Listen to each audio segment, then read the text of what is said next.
All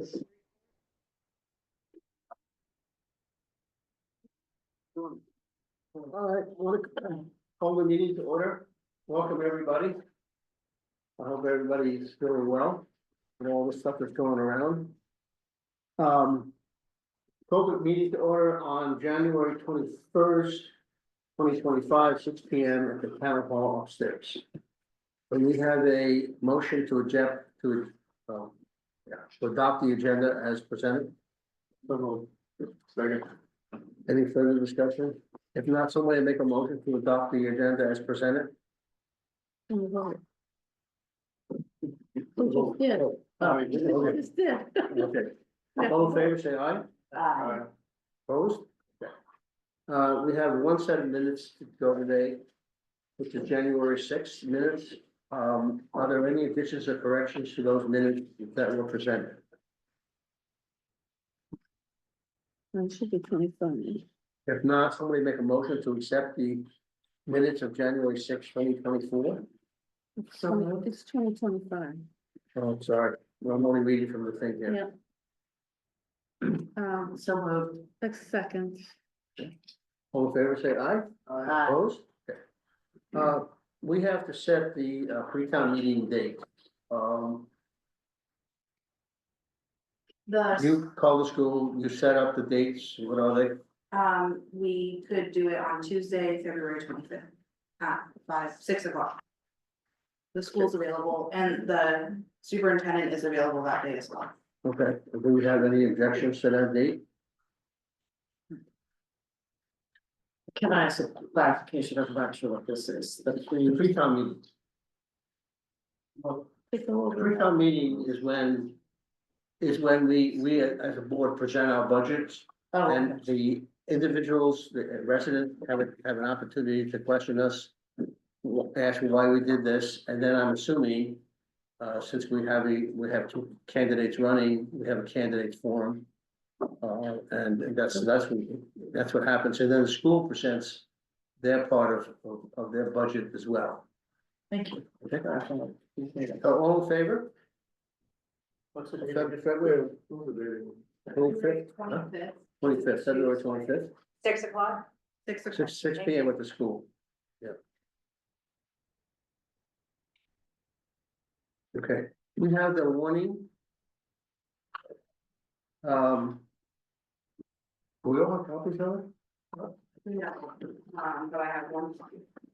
You want to name it? No, I guess it's all right, I mean, It hasn't changed since it's about. Oh, are there any additions, corrections, or changes that you'd like to make for this warning?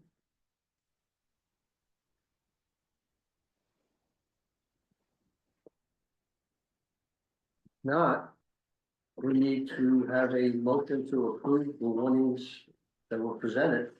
You want us to sign this tonight, right? Yes. Yeah, and then we have to all sign this tonight. So if there are no changes or no questions, somebody make a motion to accept the warnings that were presented tonight. Second. Everybody good with them? All in favor, say aye. Opposed? Okay, which copy do you want to sign? Here, is there It doesn't matter. an official copy? Yeah, that. This one here, Mhm. okay.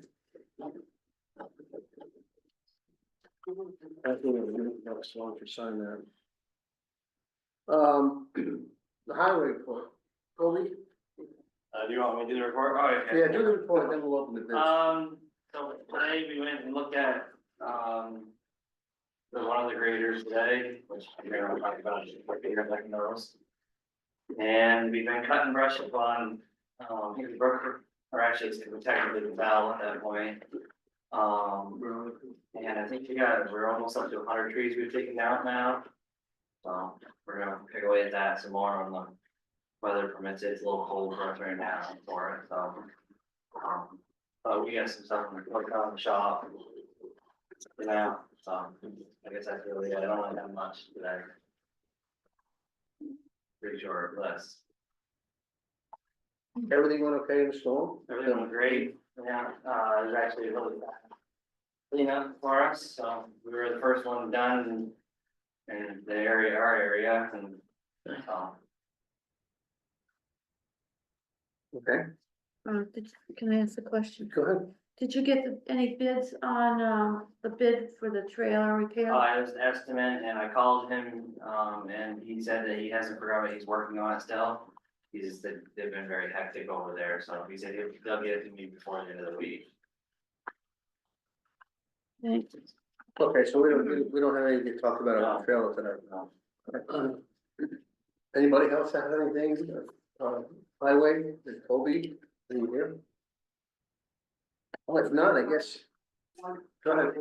The engineering for the culvert project on Fisher Hill Road, we will have to hire a design engineering firm. And we're working with Margot at Winter Regional Commission to help us with this project, and so she said there's two options to go about hiring this firm. We could either do the request for proposals process, which she said is pretty standard, where the proposal is put out and interested firms submit proposals. Or the second option is the at the ready process, and that's where a firm is chosen from a list of pre-approved firms, and they are approached for a proposal. I asked if there's like a budget friendly option, because our margins are pretty narrow right now on this project. And she said that the at the ready process can give you a more comprehensive and detailed look at the project and more thought out bid. Not necessarily cheaper, but she has found that if they let the chosen firm know the range, work within the range. She has seen some towns use the at the ready process for the design phase and then use the RFP process for the construction. So if we choose one option now, we're not locked in for the construction phase of it. I recommend that first option. The at the ready, Hmm? the at the ready option. What's the request? first Yeah, one. that ready? No. Why? One of the reasons she said is it's a lot, they're a lot easier, they've worked with it before, and the other one is a little bit more difficult on it.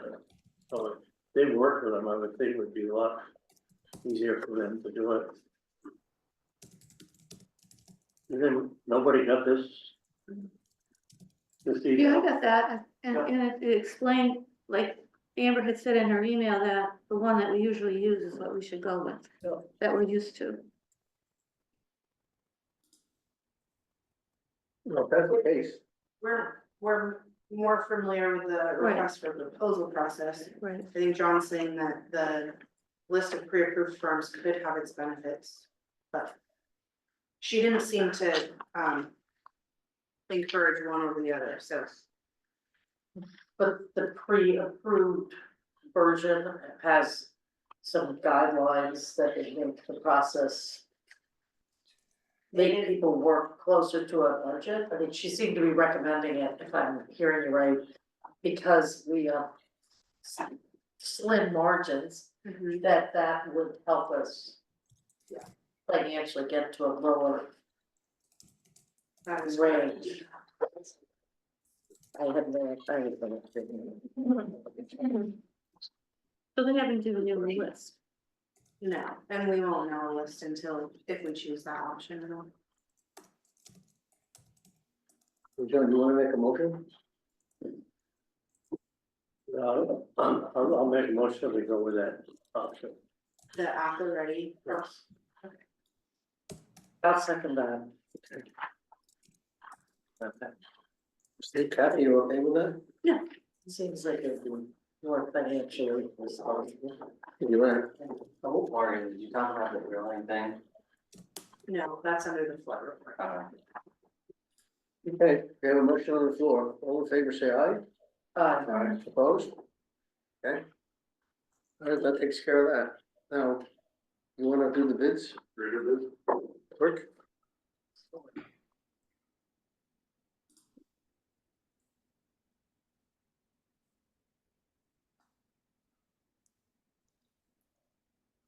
What I'd like everybody to know, we're opening this here, is that, obviously COVID has to take a look at the bids and all that.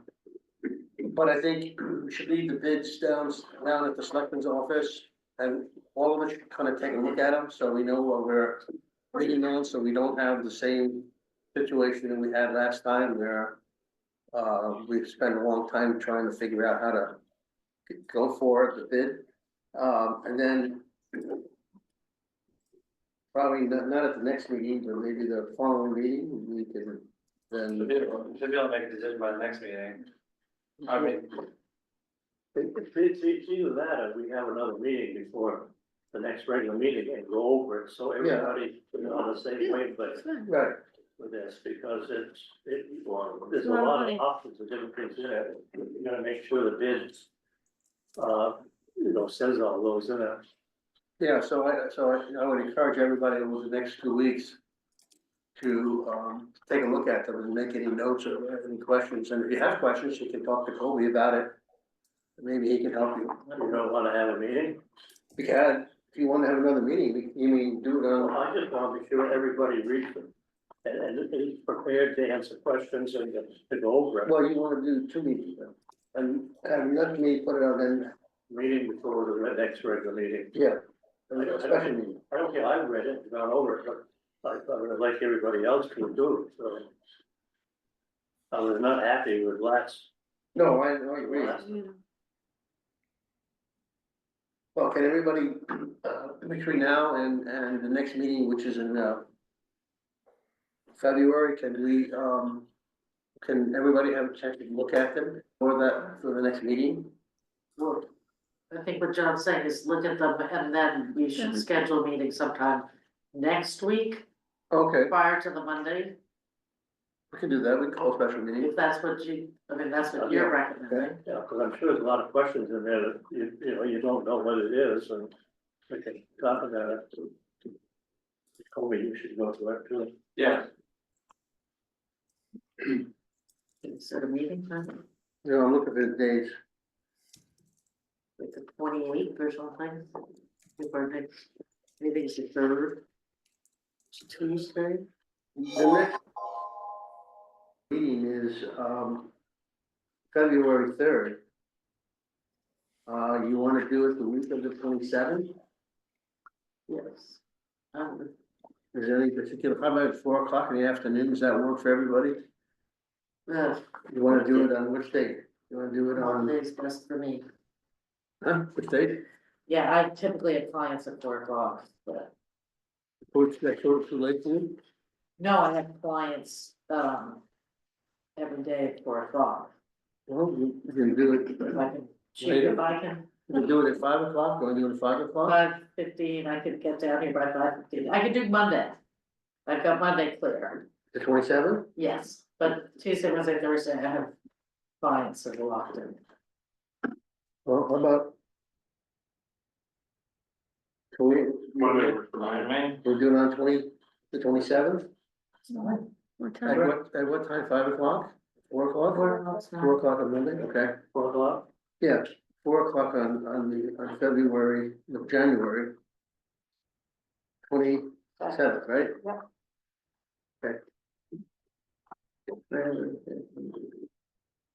Greater bid meeting.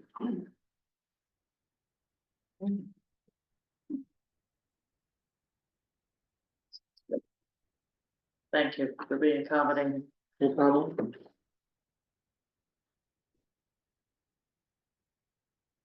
You ready, sir? I'm ready. Go ahead. All right, this is, United Construction and Forestry, it's John Deere. And they gave us a discounted price of $364,000. And the trade for the hard grader, the Caterpillar is $85,000.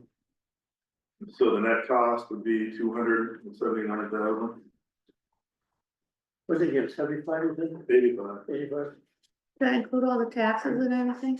I don't know. No idea. This is a purchase price, right? This is not a lease. This is great. Oh, lease.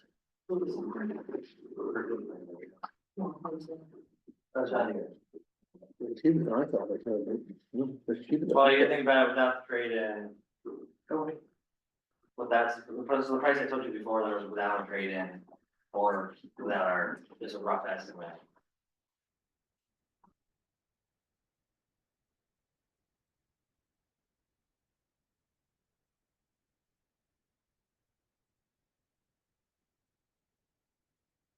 This is CLR Sales and Service LLC. The model is a SM6 200 AWD. Yeah, who's the manufacturer? Their price $341,470. Same trade-in value for our grader, 85,000. Net cost $256,470. Chinese company? Yeah. Yeah, that's a Chinese company. Never heard of it. Where are they out of? They're That's a good. they're 15 minutes from Lake Champlain. So 10 minutes further than Mount Cat.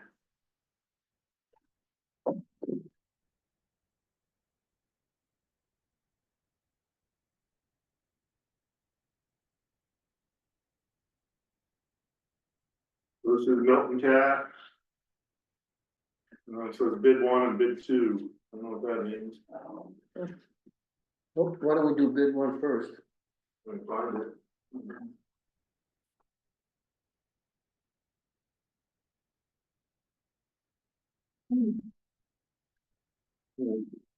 Bid one, Caterpillar 120 Joy Stick, year, 2025. Discounted price, $382,900. Gonna give us a trade-in of $95,000. And that cost would be $287,900. Let's get a, something written here, says, 2,000. I'm gonna read it, right, 2,500 for 7-year, 300 HR, no cost warranty, and we'll 7-year, 500 HR, no cost warranty. Including and above price, this is more aligned with your current rate of use.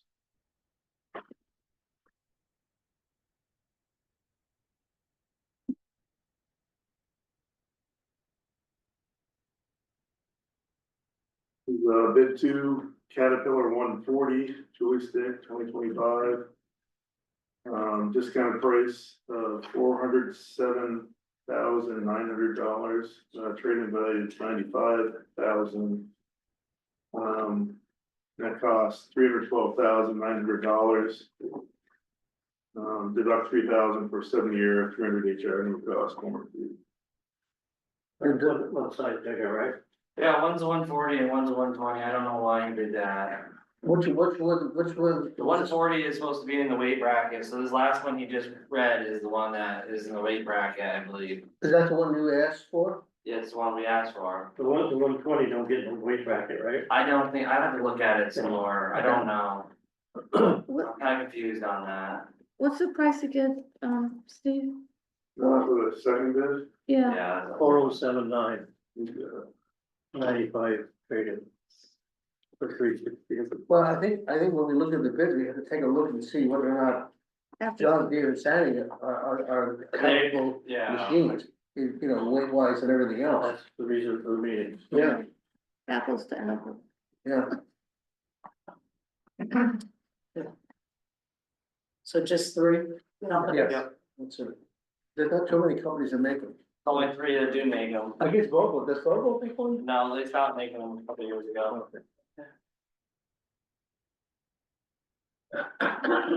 Alrighty, well. Everybody, Kobe, you can count a couple days, but you know, make sure we get back there Yep. by. I'll just come in tomorrow and I'll read them. I'll go through them in the Yeah. office. It won't take me long. Since we're gonna have that meeting the following Monday, we give everybody a week to take a look at it and digest it. Anything else for the highway? Okay. The next item is the short-term rental.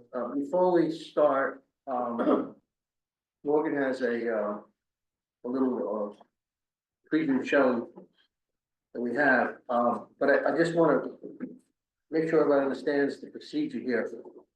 We're not gonna, what we're looking for tonight is more feedback on some of the changes we made and how people feel.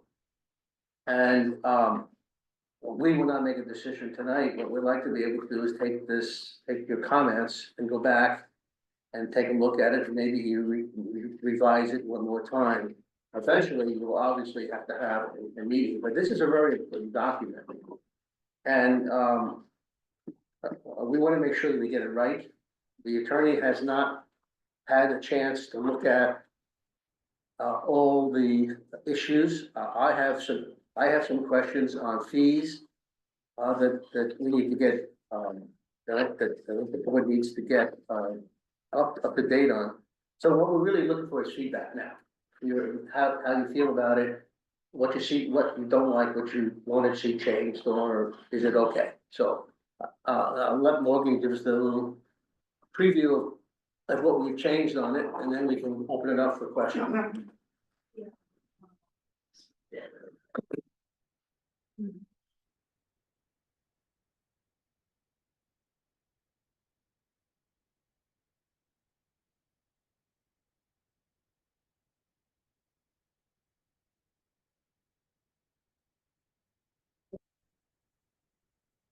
So. If I miss anything, just jump in. One of the first changes that we made was.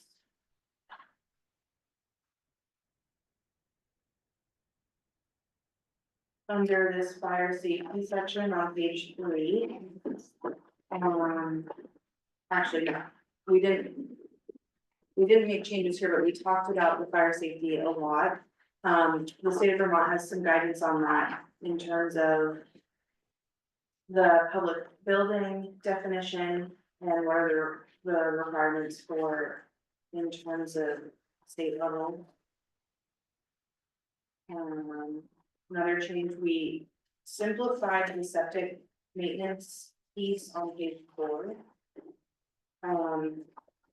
Essentially just stating that within the first 12 months, the septic must be pumped and provide documented proof of that. As defined by the town of Grafton septic pumping ordinance. Within the last 2 years. Another change that was made. Was. Under. Sorry, I should have highlighted what we have done. Section 10 on page 7. We got a better understanding of what the $800 the waiver fee meant. Do you wanna explain that? Yeah, so this does not mean that you are fined $800 for a, violation or an offense. What it means is up to $800, the jurisdiction would shift after $800 and go from Vermont, our civil authority into a state superior court situation. So it would leap out of our purview, if you will. So the offenses are, it's a standard language because as a municipality, we can't go beyond, if the civil penalties get to above $800, they're out of our hands. I think I'm explaining that in the best lay terms I can, because that's about how I understand it. So the first, second, and third offenses, those are the kinds of fines one might receive from, we actually have like a ticket book from for other purposes downstairs that we might receive, that we might issue for an offense. Again, I say might, again, it may be a warning, et cetera, et cetera. I think that, And actually, to be honest, in comparison, most all of the towns have this $800 language. Upper buttress, if you will, and our offense, I think that our fines, again, I don't think we're, in terms of money, we have left the fees, by the way, as they were, because we have yet to have this conversation with the lawyer, et cetera, et cetera. These are as they were as well, from the last meeting, they weren't changed, but we had a better understanding of that $800, so hoping that our, that people did not feel that we were handing out $800 fines, because that is not the case. So that explains it. What else? Okay. Were there any others? I think that, for me, the important knowledge that I gained in the second half of this process, was about fire safety. And the, importance, the difference between a 1 to 8 person short-term rental and a 9 to 15. The 9 to 15 person rental is in a whole different league. And in terms of state requirements for fire safety and all sorts of requirements like that, which we have talked to the fire safety people and whatever, and for the state, and so that people are aware of it. For me, I felt it was incredibly important for the owner's protection, not just the renter's protection, in terms of what by law would have to be provided if Like a you know, sprinkler system. the sprinklers, live sprinklers and things like that.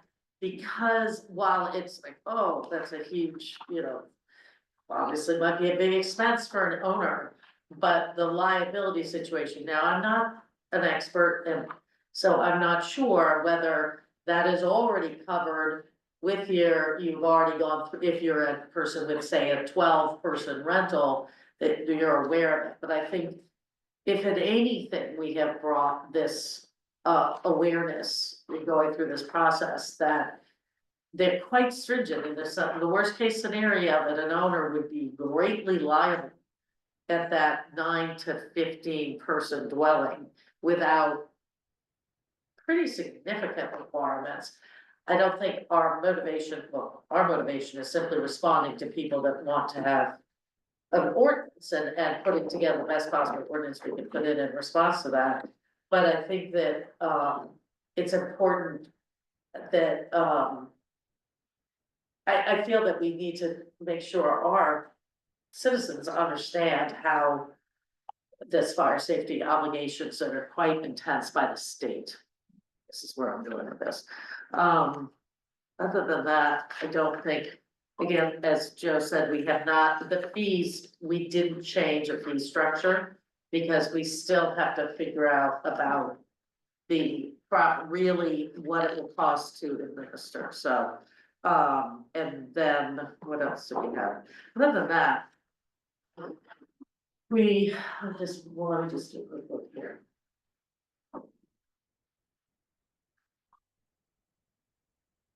We did hear also from the inn in terms of their compliance, and I know Angela's on right now, on their compliance, so that has been clarified and their properties are covered. It's number 5C, which really clarifies the, That was in addition after. oh, this is the addition afterwards, it still needs to go in. Talking about the sleeping arrangements for 5. Where is this? It's Not in here. It's in a even more recent, all short-term rentals are required to follow NFPA 101. Do you have that we can put up on the board?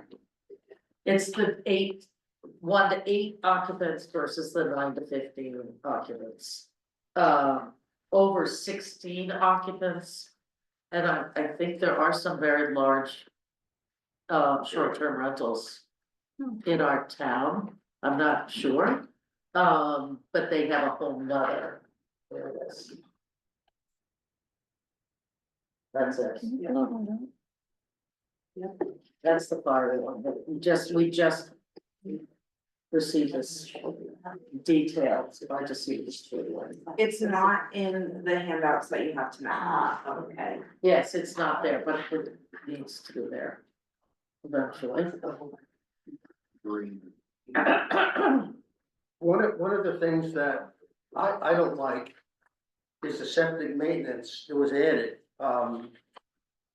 I think it's not fair for an individual who has a short-term rental, let's say, on a 40-acre piece of property, that they have to pump their septic system every two years. I think there shouldn't be anything in the septic, in the short-term rental for septic. But the septic ordinance should be amended, saying that any short-term rental in the village, which includes Cambridgeport, Grafton, and Houghtonville, they would have to pump their septic systems every 2 years. But if the, let's assume my house, and I sold my house, it became a short-term rental.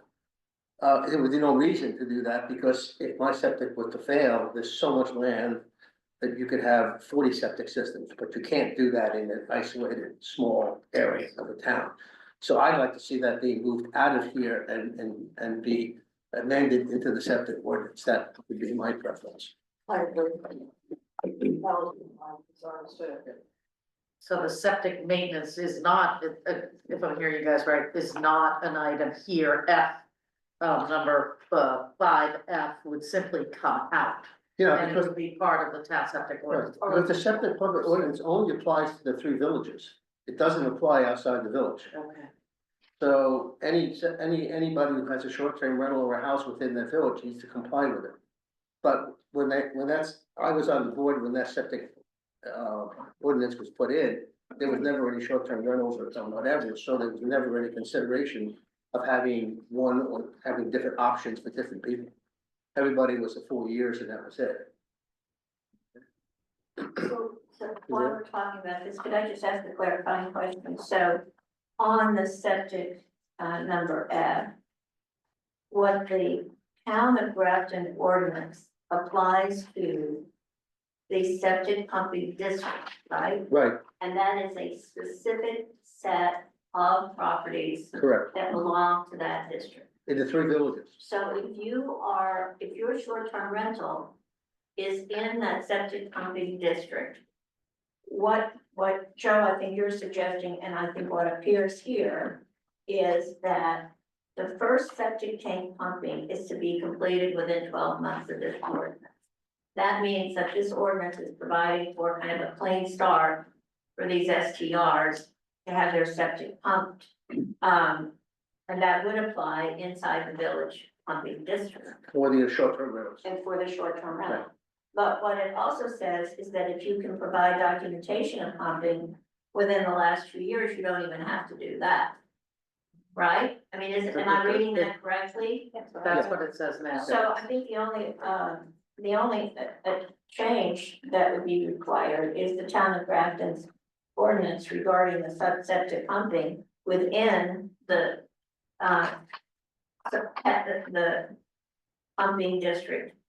But you have to Right? change, We could provide that list of addresses. but you have to change the septic pumping ordinance to include that, because it doesn't require that now. In the But this, septic pump, well, okay, in the whatever septic that, pump.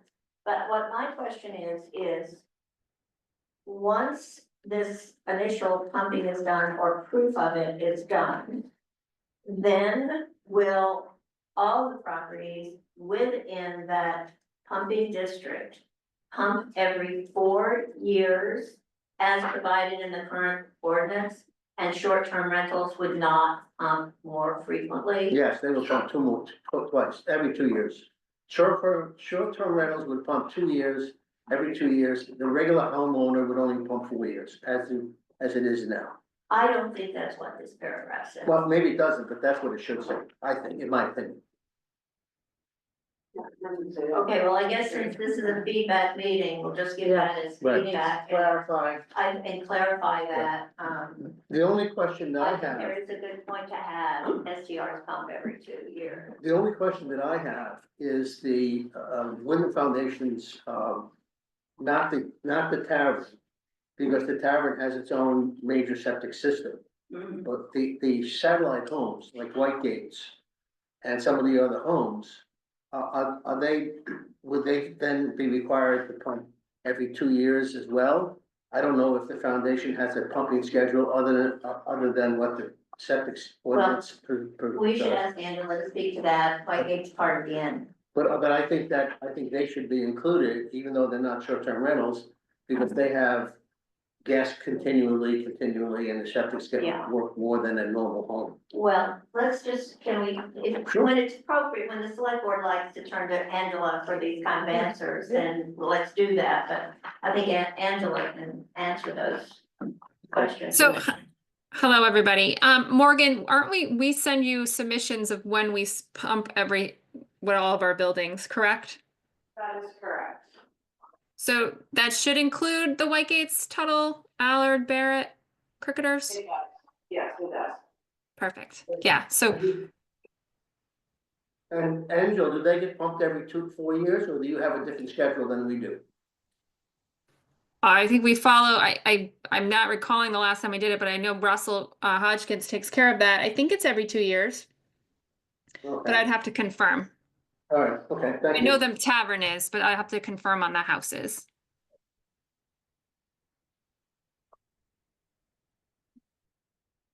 Any other comments or? The fees, you're not gonna consider prorating them at all, it's like, so someone comes in November, granted, you've got $100 fee, that could change, but if they decide to sign up, say, the fall, in October, November, they pay the full price, and then again in January 1st. I didn't know if there's could be a prorating in there. We talked about that. It just seems a little unfair that for 2 months, you're gonna pay the full rate and then turn around January 1st, and if you don't do it by January 1st, you're gonna get penalized. For sure, yeah, I think we're in agreement with that. That you got, It was difficult to write it. and- well, again. There are two different schools of thought. I mean, I think some towns are sort of like, it's $100 for the calendar year, and whenever you come in, yeah, sorry, definitely is out there. There's some towns that say, you just signed up in November, sorry, you just pay $100 and you get, it is what it, I don't want to say it is what it is, because it's an understatement, but them's the rules kind of thing. Should we prorate? Feedback, Yeah, probably reasonable. I mean, if it stays at 100, yeah, that's, there's not. Well, it's not We're gonna not be, sure I that don't know if that's it's gonna gonna say stay. 100, yeah. So we would consider putting the language in, getting rid of short-term rentals and maybe prorated based on. And that was my other question when it came to, the process and the line of the process. So we're giving suggestions now, is this going to be, and say the lawyer says this is fine, are you, as a board going to adopt this and then search for a vendor? Because wouldn't it impact what you're gonna be charging, so we make sure that our revenue covers our expenditure? well, So that's where I just wanna know what you're. my answer is that I think you have to, that the ordinance is one thing, but we have to find out who's going to enforce it. And I think that we have to put that out for bid, and you certainly wouldn't want to do that before you pass an ordinance, in my opinion. You would have to, or- I would want to find out who's gonna do it before the ordinance gets passed. Because obviously, if you, let's assume that all the fees stay the same, and they come to $1,500, and the person you're trying to hire is gonna be at $3,000, that doesn't make any sense. Exactly, that's what my Right. concern is, because you're talking about. So I think once we understand and get this to the point where we're ready to vote on it, I think in the meantime, we need to begin getting some estimates for companies who do this kind monitoring, because we certainly can't do it, in my opinion. And administering it because of the fines, so somebody has to make sure that they're following Yes. up on the fines and the Exactly. days that they're out of Yeah. range and. We've had two companies we've spoken to. Prior, within the last 3 months, so, But they don't police the actual properties, they just. So somebody has to actually say, you're not in compliance, so you're starting to count down now. And then who calculates when the fee has not been paid or the fee has been paid and so on. But I don't think that's the company, is it? That's actually, it's be another individual. I think the company can say if they're out of compliance or not, so I think it would have to be an in-house person still overseeing it. I think what we have to do is find what companies do it, ask for a bid, and so we understand what we're really getting. Because right now, we don't really know what real services they do provide. And maybe different companies provide different services. I don't know. what they do, well, I mean, the two we spoke to, so we have a little bit of that work done. The two we spoke to, one had a far greater handle on it than the other. And so it would really appear that that one had, had 7 or 8 towns signed up. The other one has, I don't know what they have signed up. We're new. Arguably, we're ahead of the curve here. And our town, I think the feedback from them was that we are, we have smallish numbers still. That doesn't mean that it's not a topic that should be addressed, but put it this way, Killington is dealing with it right now. And they have thousands of these Airbnbs to deal with, so they're behind the curve, I'd argue, say, so. Maybe this is, when we do the math out, I think we do know some of the monies that would be charged. But one of them, the prices changed in the January 1st, et cetera, but if we back it out and look at the fee structure compared with those prices in mind. Making a judgment call on which one we choose, I think we all felt strongly that one was far superior than the other and far more comprehensive. They do an awful lot of monitoring. I mean, they do the lion's share of this work. And so depending upon, based on their estimate of rentals, short-term rentals right now in Grafton, which they had a live map for us, that they knew that existed. If that math, they had I can't remember off the top of my head, it was something like 38 or something, or 40 or something. But the question is, how many of those are, when push comes to shove, are actually live and active, are actually still doing it, didn't just sell their house type thing. Will that number stay? We don't know that. So that's where you get into this area, like what the guy sees now, it could be somebody that did it 5 years ago and hasn't canceled, hasn't backed out or something, they're no longer available. Or somebody who has it now and has 1 unit and is going to 4 units, there's that too. So it's a changing landscape, it's hard to track. This guy had it live and was tracking it in November, but things change, people sell homes, people move in, move out, who knows, so it's tricky. Have you heard of anything of the state possibly getting involved in the near future, since this is a statewide problem? Well, they certainly are involved in terms of fire safety. Well, fire safety, but I mean, Yeah. overall, trying to get a grip on short stay, because I know that's been an issue for the state of Vermont for a while. I don't know the answer. I don't know perfect, but I kind of monitor the legislation. I haven't seen anything so far that has come, that indicates that they're interested. I think they got their hands full right now with the school taxes and various other things that they have. That doesn't mean that they will cancel, they will tackle it, but I didn't hear anything. I'm not the perfect person to ask, but. So there is. Yeah, go ahead. I'm sorry. Yeah, But as far as monitoring goes, does it cover camping primitive sites as well? The list that the person was monitoring, that was, had HipCamp, Flip Key, VRBO, Airbnb, Mr. B&B, never heard of Mr. B&B, Flip Key, Vacasa, Booking.com, and HipCamp. Not to make it so defining things out of proportion. At what point does it come under the purview of the short-term rental ordinance? If it's a, you know, a mound with some gravel and a campfire ring next to it.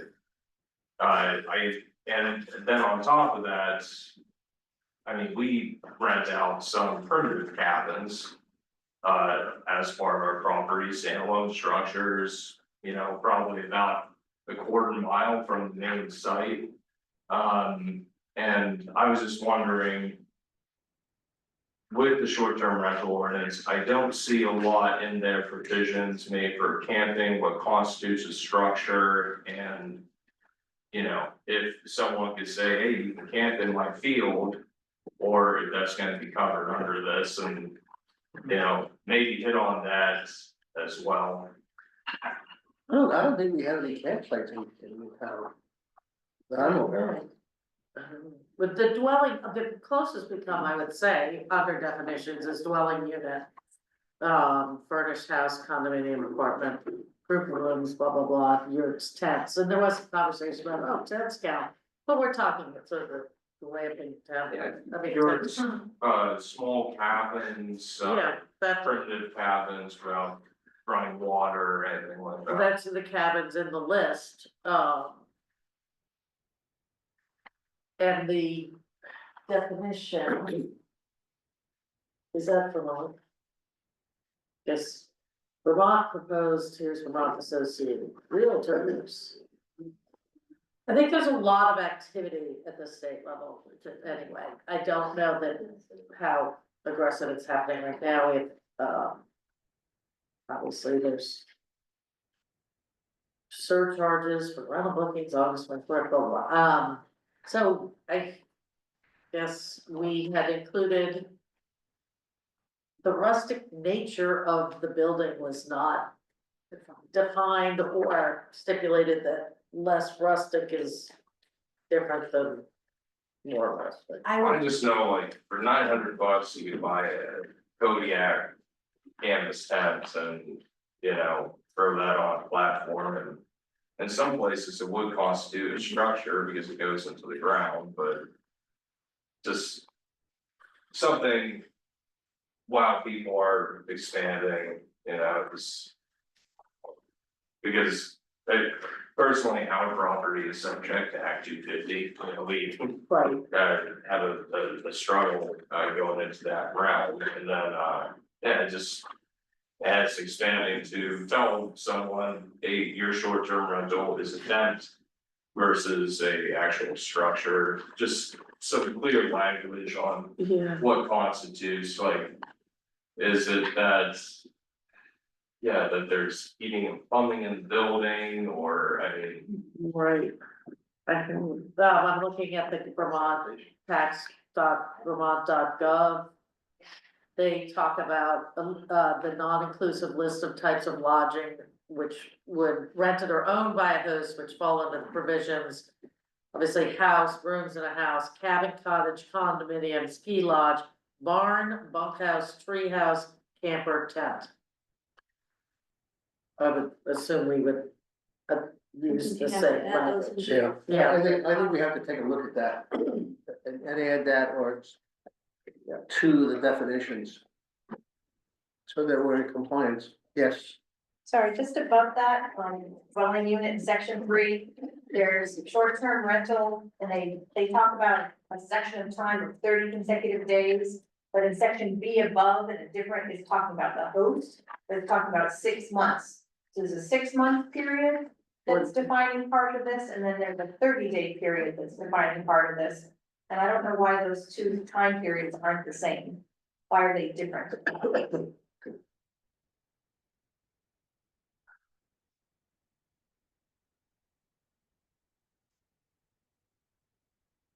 I'm not sure whether usually less than 6 months, maybe, I don't know. I have to- I can't hear you very well, Anna. Yeah, I'm sort of mumbling to myself, I don't know, I didn't write this, and so the host usually less than 6 months. But. I don't know. Well, I think that's something we need to Accurate, clarify. we'll take a look at that. I think that's something we need to clarify. The short-term rental C is pretty standard. It More just than, doesn't match B, and I know that there's a lot of wiggle room there. It seems to me it should have the same. Why is it different? It's peculiar. okay. Yeah, I think we need to look at that. Anything else? I just wanted to comment what Mary said. Do they mean if you're in a 6-month rental, doesn't come under a short-term rental? I believe that is. So it's a 6-month rather than short-term meaning more than 30 days or less than 30, no, more than 30 days. Less than 30 days. you This don't have a short-term Vermont's rental. definition is all of those for, short-term rental defined as house, condo, etc. Rented to the transient traveling or vacationing public for a period of fewer of 30 consecutive days or for more than 14 days per calendar year. Right. This Doesn't includes entire units and single rooms. And then the host definition, I'm not digging up right now, but I'm assuming maybe this is where it came from. But It is confusing, there shouldn't be a. maybe it doesn't need a host I don't definition. think if you're renting something 3 months, 6 months, 12 months, you're not a short-term rental. No, I think I agree with you. I think if you're renting the house for 6 months or a year, that's a whole different ballgame. That's not a short-term rental by any. So we would, I mean, if somebody, has a house in Grafton and for some reason or other have to relocate because of illness, family, whatever, and they wanna rent the house out for 6 months or a year, I don't think they should be under the short-term rental. No, the short-term rental definition is pretty standard, the host definition I'm having a hard time finding. I don't know, I think that you're absolutely correct, and the Department of Taxes defines short-term rental as 30 consecutive days for more than 14 days per calendar year. Yeah. And that's the act that was passed as a regulation, and that's the definition in the state of Vermont. Okay, well, then that's what you need to. Yeah, I'm not sure the host, maybe we don't need the host. And to the question about has there been any activity? In August 1, 2024, there was a 3% surcharge added to short-term rentals to the 9% road tax. And so that indicates to me that the legislature is taking an interest in this topic. Cause that 12% is now going to the school. Yeah. School. Yeah. Kathy, can you say that again? That was a new tax that they put on short-term rentals. The 3%, we're already paying 9, so Yep. that's gonna go to the school for, costs of having the school. Thanks for saying it louder. Any other, So on section, thank you. First of all, I want to say that I think Anna and Logan did a wonderful job in the revision of this version. I would like to comment on section 4, part A. And it gets to the point of one of the agendas we had with this ordinance, which was to address the concern of third-party owners, arm's length ownership. And I'm just wondering if we could take another look at this phrase, every short-term rental shall be registered by its owner. And very clearly define that an owner that is an LLC or a corporation must provide a name, address, and phone number, an actual person's name, address, and phone number. That links it back to our brand list. I believe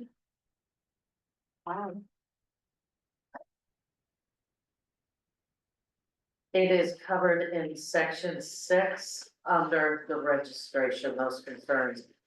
Section A, subsection A. Completed registration will be signed by all persons and entities that have an ownership interest, with the name, address, telephone number, mailing address, and email. As the, up at the top of it, Yeah. that's section And 6. I think that covers that. I see how you would construe that as meeting the objective. I really think it would be helpful to call out in this document and it, you know, it's your choice in the rewrite where you'd like to put it, but I think we should call out that identifying yourself as a short-term rental operator as an LLC or corporation is just not what this ordinance calls for. I guess I'm not clear on how that, if the information differs than what's in 6A. I think it may not be, and you just take my feedback and. Yes, okay, I see. I just want to say that, to just kind of punctuate the point, I got this wonderful email from Nelson and Ramon about short-term rentals. And, they said it would be fine to share it with you. They're very, very interested and concerned about short-term rental situation in the town of Grafton. And they've dealt with this in Palm Springs, which is a whole different story, but nonetheless. And this is one of their quotes. This is how Palm Springs views it. If a property is registered as an LLC, partnership, corporation, or trust, extra documents are needed to show who owns it. These documents come from the California Secretary of State. The short-term rentals have to get their business ID from the Vermont Secretary of State. And then it goes on to say, this is to stop the city from becoming an STR haven for business and investors who only make less affordable rentals for locals, drive up rents because there's not enough housing. And when a property has an STR permit and it is sold, the STR permit does not go with it. A new application is needed and has to follow.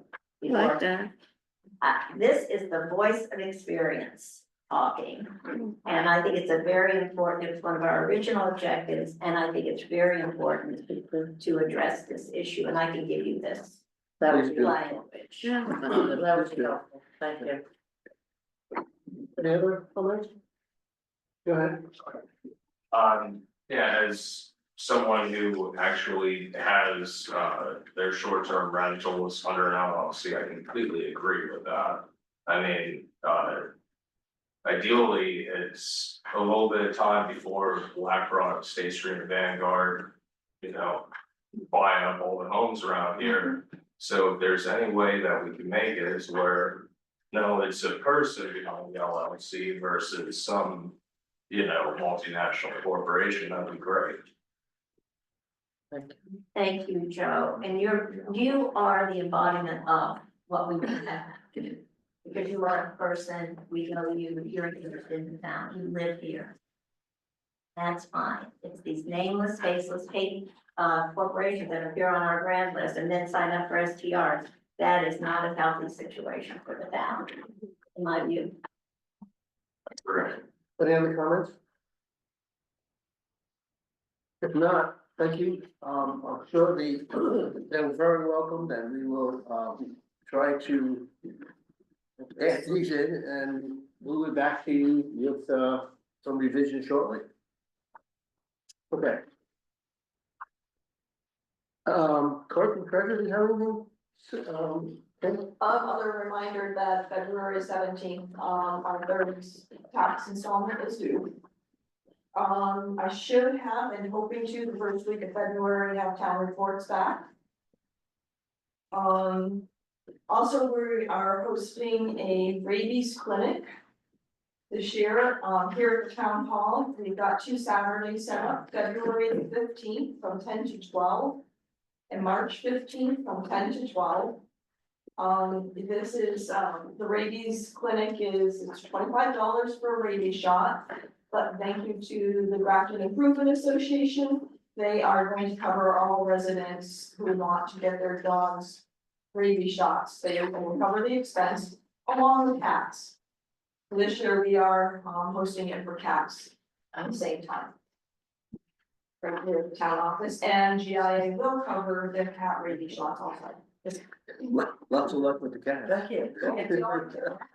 Cats now, right now, if your dog is due for a rabies shot anytime within the year of 2025, they're eligible to come in to get a rabies shot.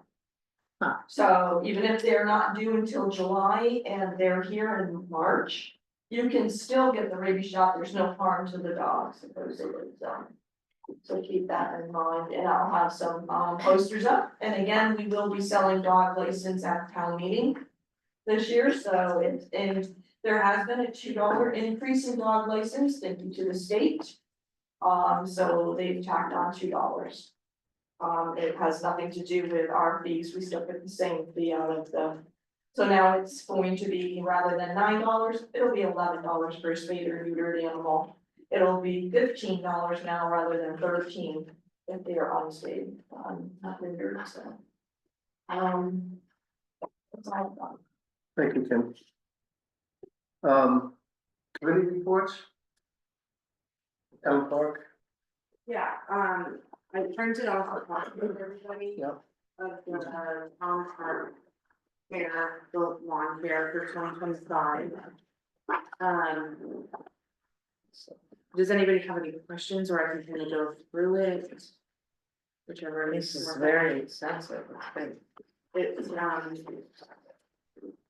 pretty standard, it's. Nothing has changed on the parks from the last year that we sent it out. This would be for lawn care, obviously through 2025, I think it's April 1st to November. Yeah, it is. And you can have one for cemeteries too, right? Yeah, I know you said that one for the cemeteries. The only thing that I think I'd like to see added here is we always have the problem with Memorial Day. Is that on cemeteries?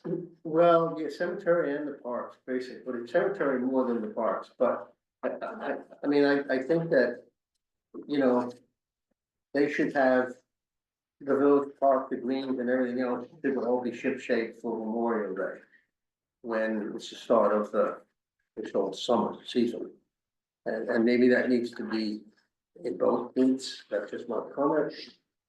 Can I ask you, are these bids, are these like proposals are like fill in the blank, like we talked about? Yes. We're gonna go, okay, I haven't seen Yeah. that. Yeah, no, Yeah. that's okay, it's separated between each park and each cemetery. And then there's also the expectation of spring cleanup and fall cleanup at both parks and cemeteries. Right. So it's by cemetery. Okay, so is it stated on there when the cemeteries are going to be? I mean, is it up to the discretion of when they're mowed bi-monthly, or is it? It does say, By month? yeah, that's a good question. It says this should be done as needed, not less than monthly in all the cemeteries except for Stylesburg Cemetery, where the mowing and trimming would be required twice in that 6-month period. I'd rather see them at least weekly up to a certain point. You figure in May and June, I mean, the grass really grows. So if it's not as needed, by whose opinion? But your point, I'd like to add Memorial Day, but some of the cemeteries don't need it, I mean, you take Middletown, none, the grass doesn't even grow there. But some of them. But some do, so. And who's as needed? I mean, is it as needed in the opinion of the caretaker or in the opinion of the townspeople or the? If I go up there and say, oh my God, the grass is too long, I mean, I just. Well, I think it's up to the cemetery committee or the select board, they're the keepers to make sure, I would just like to see. I don't, I mean, I know some of these cemeteries have to be done much quicker, sooner, or more frequently than others, Exactly. but,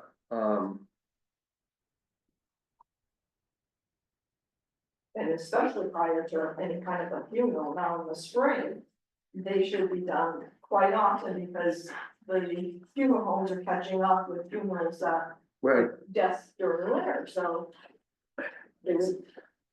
Has this, Has this? have there been concerns in the past that the grass gets too long? yes. And it's been interesting with Memorial Day, the cemeteries, in some cases, were not up to par. And Memorial Day is a, you know, big day, that's where a lot of people come and plant the flags and. Yeah, and, no. How do we pay their respects. manage this? And I think if they are mowing the lawns, what lawns are there? It also should include trimming around the stones and trimming around the stone walls and the fences. Yeah, I agree. That is in here. Yeah, you've got it in Can you there. revise these bids and then we can talk about it maybe at the special town meeting, at the My meeting? hesitation on that is the time frame to advertise, get bids, and then award it. This is all for work to start April 1st, Yeah, and these, as they're written, is for Proposals due. awarding March 18th. So I can revise it, I think, Okay. if we have it ready for the special meeting. Yeah, can we, if you could revise and have a special meeting when we deal with the graders, then we can do it, and then you agree? Okay, but how exactly do you want me to revise this? Like Well, for specific. the cemeteries and the both, I think that everything has to be cleaned up on Memorial Day, whether it's the village park or whether it's the village cemetery or whatever. I think that's the key date. just add that sentence. For both parks. and Yeah, Yeah. just add a sentence. Huh? Just add that sentence in each of the bids. that Yeah. Things have to be cleaned up. And then I don't know how you wanna deal with the frequency. So you don't go longer than certain lines, maybe. When you say clean up by Memorial Day, we open in the cemeteries April 1st and start burials before that. No, Yeah, but I mean- cleanup is different. You're just saying I'm that talking about, the the action. cemeteries have to be ship shape by Memorial Day. Okay, but when you say clean up, it's like, I hope you clean them prior to that, since we have funerals starting right. No, I mean, obviously they have to start, but sometimes April 1st, there's still snow on the ground. Well, Then that's you why have what? it usually says in our policy that they have to check and see if the Yeah. cemeteries are open. Right, yeah. I mean, maybe not this year, but some years we've had snow in April. Am I changing wording on the frequency of this? But that's a question, I don't know how you wanna, Morgan, or Joe, I'm sorry, I should Either have one. a question too. Is it incentivized in the request proposal that they mow more frequently? So is there a way to monetarily encourage whoever gets the contract to mow as needed? Tim's point, I think it's a really good one. It fluctuates depending on rain and sun. I mean, sometimes the lowest bidder is not what we want. How about height of the grass? Well, Well, that's not crazy though. It's not crazy. Grass can, you know, like they do that. No, and then grass should not be allowed to get higher than 5 inches or something. Ever.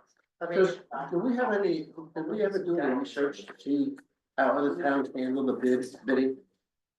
Kim, do you know, Kim's done more research on that than I have. It's a nightmare for every town. No, I Because understand that, there's so many towns that are complaining that they're not kept up like they should be, even when they get a contract. but I mean, I was looking for language from a contract that maybe another town that has that we could I copy. don't have any, I can get one from Westminster easy enough, and I can see what they have. I think that, I think the way to monitor it is that, and I'm part of that committee along with John, is just that we just have to go and, you know, as soon as the cemeteries are open and they're working, I think just have to go visit them, and if we have a problem, we tell Morgan, and Morgan contacts whoever got the bid and tell them that, you know, they gotta get out and do a better job. What you end up with, Morgan, is on this is a lump sum, when they mow, and a lot of times they don't mow all those cemeteries, Right. but you still pay the same amount of money. Yeah, Agreed. So it should be broken out, as to each cemetery. Oh, it is. Yeah. Does Austin, can check that out too, right? Austin, Yes, we can check this. Awesome. I have a list when they are being mowed, just check. Yeah, Austin did the, eyes as well as the committee. To make sure that, Need to check with Austin to see if. I don't know, I don't know what his duties are, I don't have any handbook. Well, we could have that duty. I just know when people sign up for a caretaking job of their own private home, that caretaker is responsible for keeping the upkeep and making it look nice. Right, He's the caretaker of But the I don't think cemetery. ours is, you know, I think Yeah, it's mowing a little bit more. but if you have a caretaker doing your lawn, Specify what you want. yeah, no, but I mean, if you tell him you want it to be done weekly, or you want it to be done on weekends or whatever, however you do it. If you don't do it, you tell him, hey, look, you're not taking care of my property right. So I think the town should be able to go to the contractor and say, you're not doing your job. How are you gonna word it? It's lump sum or mowing? Well, it's not me, it's the select board, Yeah. so I don't know. Because this doesn't, say which way you're going. But we were paying out a lump sum per month. Well, I think that's what this is indicating, is a lump sum. Well, you go on, I wouldn't think you'd want a lump sum because some of them don't get mowed. Oh, So then would you ask for an hourly rate? And then, I think the frequency is the problem, because we don't know, I mean, the village cemetery could be mowed 3 times a month. Whereas another cemetery, not often. You know, Style Brook, you're not gonna do it over twice. You know that, yeah, but yet you're gonna pay him for 10 times. So, I'm reading a sample contract just for language sake. Mow the grass of property every blank days is what happens at 7, whereas weather permits to maintain an appropriate height for the type of grass and season to ensure a well manicured and healthy appearance. The contractor will endeavor to mow the grass on blank day of the week, subject to weather. So there, we could get this somewhat more specific than we are in here in terms of the reasonable appearance and things like that. Talks about all, edging should be done, et cetera, so all those that we could make the scope of work more detailed. Perhaps, I don't know if that would solve the problem, but we'd have a leg to stand on saying this is not reasonable or healthy or well manicured. Well, my concern is when you've got multiple funerals happening and it happens to fall within the middle of the room of what they think should be mowed. We have to go chase down and say, listen, we got a funeral in 2 days, you're gonna get up there and mow it? If you had a schedule and a set dates to have them done, you know that long is. So, I mean, that's That's the only. a possibility. This is in this thing, yeah, you do insert every Monday or every something or other or Then whatever. you're assured that it is mowed for when the funeral does happen. But the problem though, is you set those dates, and let's say, for the sake of argument, you do it every Monday, Monday is raining like crazy, you can't mow. Well, I mean, yeah, in that case, but you know that that week it's going to be mowed. I think it's hard to find these contractors to commit to a sum, I'm just gonna say that out front, so. No, I think it is, I think we'll see how it goes. Weekly mowing. Landscapers do not like to do cemeteries. Would it be out of the question to ask for volunteers to maintain the cemetery? Okay. I think A lot of it's work. more like- You just got elected. I mean, I'm thinking of a weekly, up until a certain point, say, because when August comes, you certainly don't even do. Yeah. So it should, We could put weekly mowing as to conditions of weather and. Set it as a date, so as soon as the date comes around, it gets off of weekly mowing. Halfway through the summer, it switches back off of weekly mowing to bi-weekly mowing. Well, during the summertime, you did hardly any grass you can mow. Yeah. But That's cause of Right, problem. so, But certainly, Yeah. at the minimum, just get to a certain date and then just switch it over to a bi-weekly, or less than bi-weekly. Yeah, I don't see what that wrong with that is. do you think these stipulations, I have no idea, are going to make the bid prices go up? For public. Yeah, they will. we won't get any bids. But not all cemeteries either. See what happens? Because people don't wanna, Well, I can only speak, cause as a sister of a brother that has a landscaping business, it's really hard, it's a lot of time, and it takes away from other jobs. So the cemeteries. cemeteries, pick Parks parks, are we don't like to. They don't like to do it because it's a lot of work. It may take this whole team to do that where they can do another project. Yeah. I mean, that's. For not just his company, but other companies and like that. Can you pick and choose the cemeteries? I mean, we know Bowdenville's got 95% of our burials. And just have that one at least be weekly or bi-weekly at least, and then the others could be as needed. But we have very few at Burgess, and when we do, it's more to middle to late summer, because it's usually wet there. Cobb, we have almost none. And Village, same thing, very few, Middletown might have a few of them. But Hopeville definitely, have quite a few burials. There's a majority of them. Kim, it sounds like you have a good recommendation.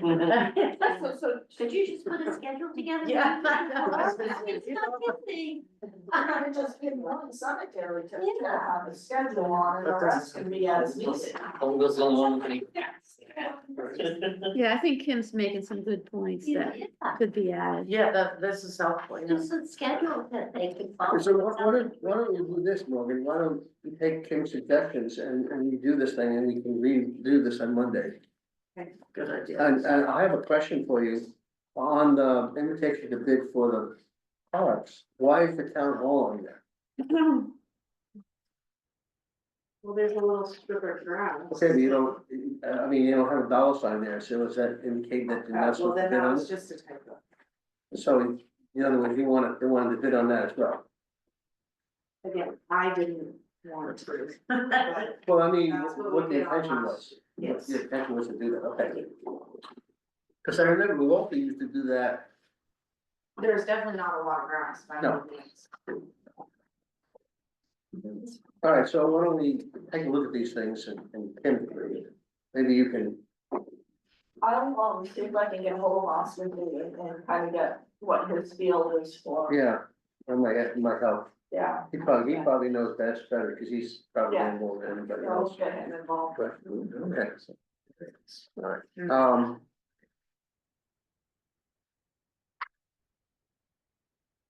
personnel committee, anything? We have a meeting on the 27th at 8 o'clock to go, do the evaluation for Nathaniel's. February 27th, Yeah, January or February? I mean, sorry, January. For, it's 8 p.m. for his, 8 a.m. Sorry. And do we have any flood update?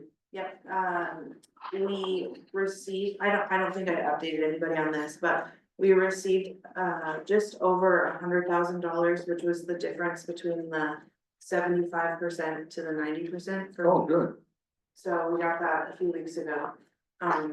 So that's looking good. Hopefully John and I are meeting with the engineers and a drilling company tomorrow at 2 o'clock for the Eastman Road walk wall project. And I think that's it. Paving bids too, the paving, you have a schedule for the Yeah, paving? we're meeting with him next Wednesday.